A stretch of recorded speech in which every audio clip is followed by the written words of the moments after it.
Donald Trump has appeared at the conference for the National Association of Black Journalists.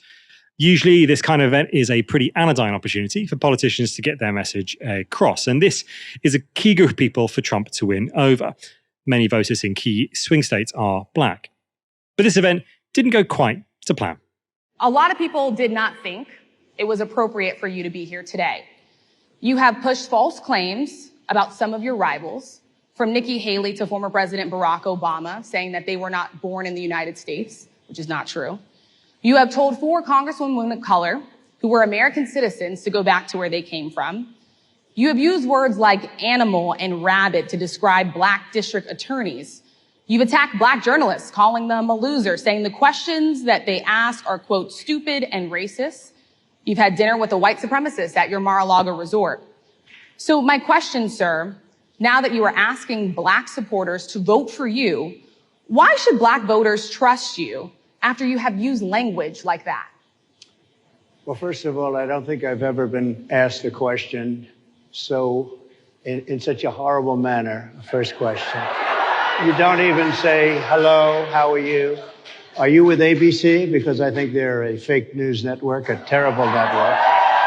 And I think it's disgraceful that I came here in good spirit.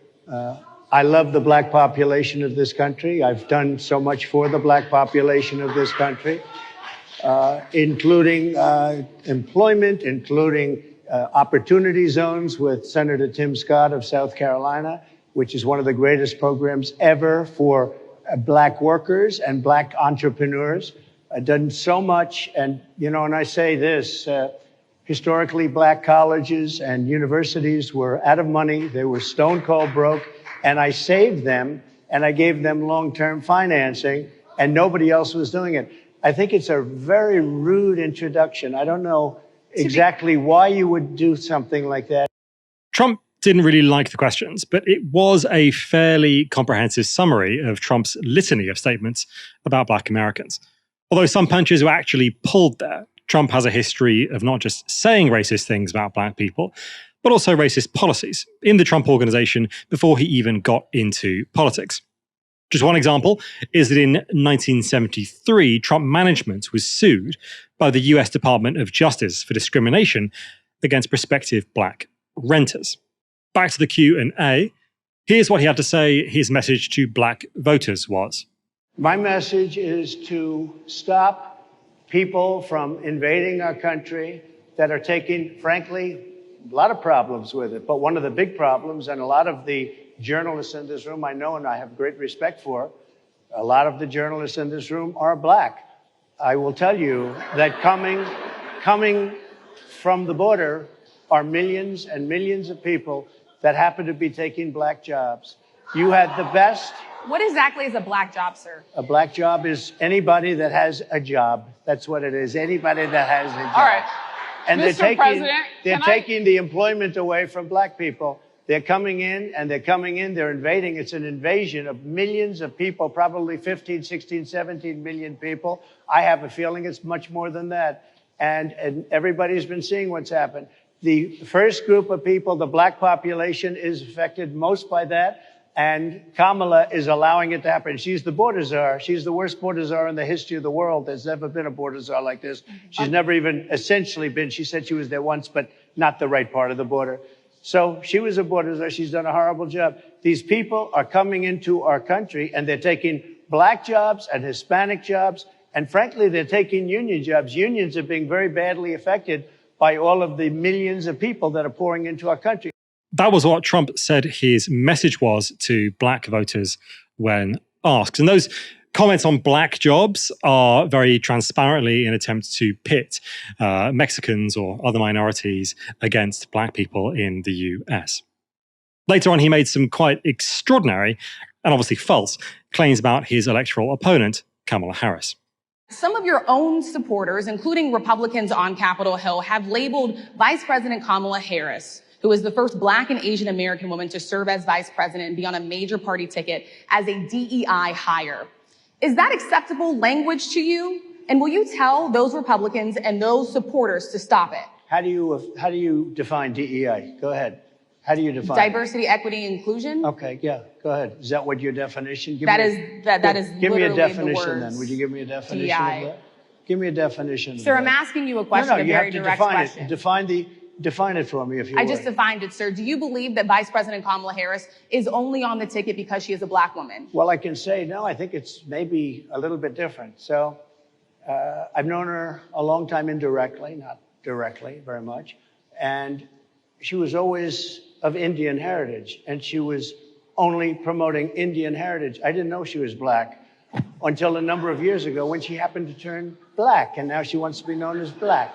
So I don't know, is she Indian or is she black? She is always identified as a black woman. She went to a historically black college. I respect either one, but she obviously doesn't, because she was Indian all the way, and then all of a sudden she made a turn and she became a black person. Just to be Of course, there's an enormous number of things to say about that clip, but what I find most extraordinary is for the first perhaps 40 seconds, you can see he's trying to buffer and ask about, what do you mean by DEI? What do you mean by DEI? What is that really? What is that really?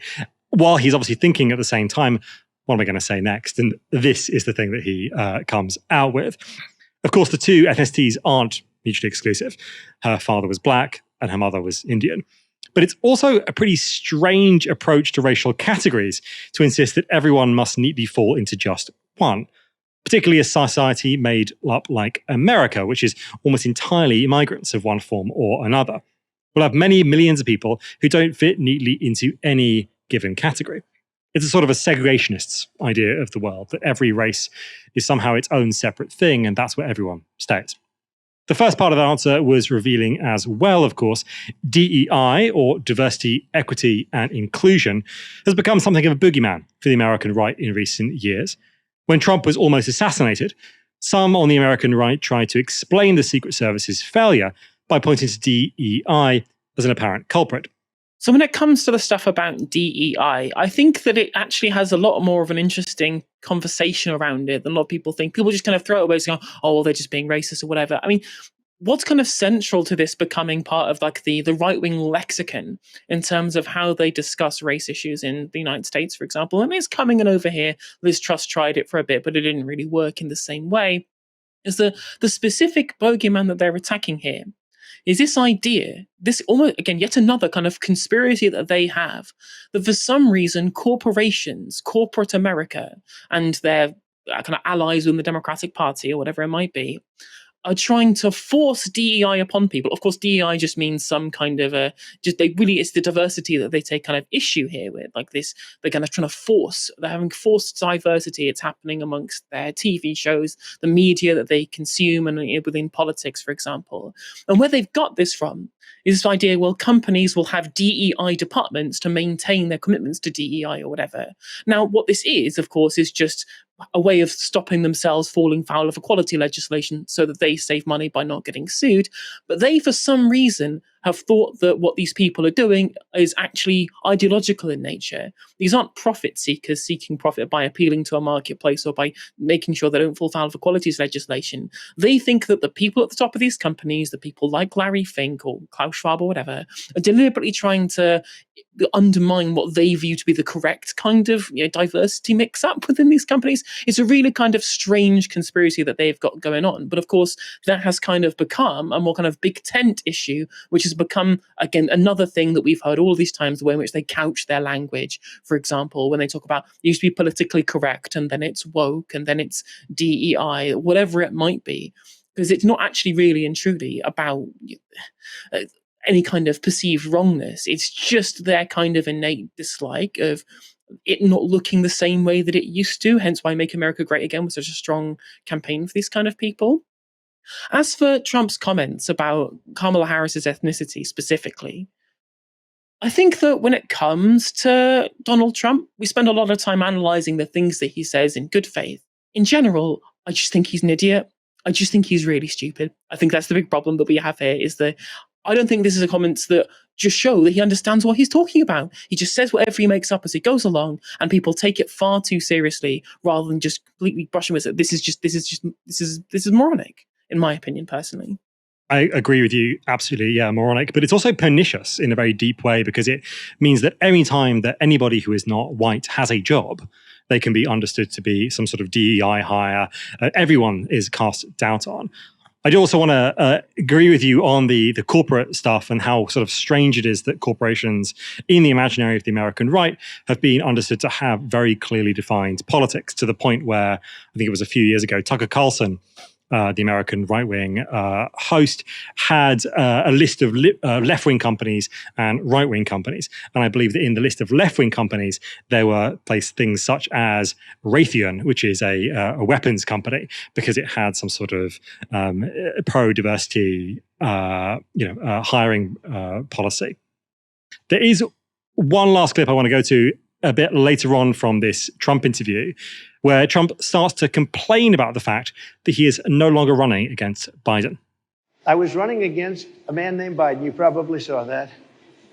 And he was losing very badly in the polls. And then he had a rather bad debate. I would say it was a bad debate. I would say it was one of the worst debates in history. And his poll numbers crashed. And instead of saying, let's keep going and maybe something happens the other way, they said, oh, we're going to replace him. Let's just replace him. That's like you're in a fight, a prize fighter's in a fight. He's not doing well. You say, let's bring in another fighter. So our whole campaign was steered toward him, and now we have to steer toward him. But ultimately, it's the same because they have bad policy. Helena, I want to get your reaction here. Is Trump floundering? Yeah, 100% believe that he's floundering here. I think that the issue that they've got, so in 2016 and 2020, especially in 2016 when he won the election, he was the outsider. He was the outsider running against, this kind of representative of a political dynasty, right? It's been decades since we have had a presidential ticket which hasn't had a Biden, a Clinton, or a Bush on it. You have to go back to I believe it's like the 1980s you have to go back to, until one of these political dynasties wasn't part of the ticket. So Trump coming in as the kind of anti-politics candidate, even though he really is a political candidate, the man's got so much connection to big business, basically run politics in America at this point. But he wasn't part of the political class, so got to run against these very established, very long-term candidates like Biden, like Clinton, on the baggage that they had, that they were carrying over, their history as politicians, their position as being the kind of persona non grata in terms of American politics, in terms of what the right believe, and of course those who are disengaged with politics believe them all to be the same. And so we talk about things like Benghazi when it came to Hillary Clinton. He could attack Joe Biden over the police and crime bill, the Biden crime bill that was discussed a lot of the time beforehand. And when it comes to Kamala Harris, she's been a senator for a decade. She's not got decades of political history. She's not part of a dynasty. And I don't think they really know enough about her politics. The attacks that they now have on her, when they can't just attack Biden for his age anymore, they don't know what they're doing. Like, there was literally a clip I saw somewhere posted saying, look at this thing, this scandalous revelation about Kamala Harris, and that she agreed with Bernie Sanders about Medicare for all during the election debates. And I'm like, Americans like these policies, right? Like, they don't just dislike it because you just say that it's left-wing or socialist. They want their healthcare to be cheaper. They hate healthcare in America. This is a popular policy. So he can't attack them as being an outsider, especially not after he's been president for 4 years and essentially been the head of the Republican Party for almost 12 at this point.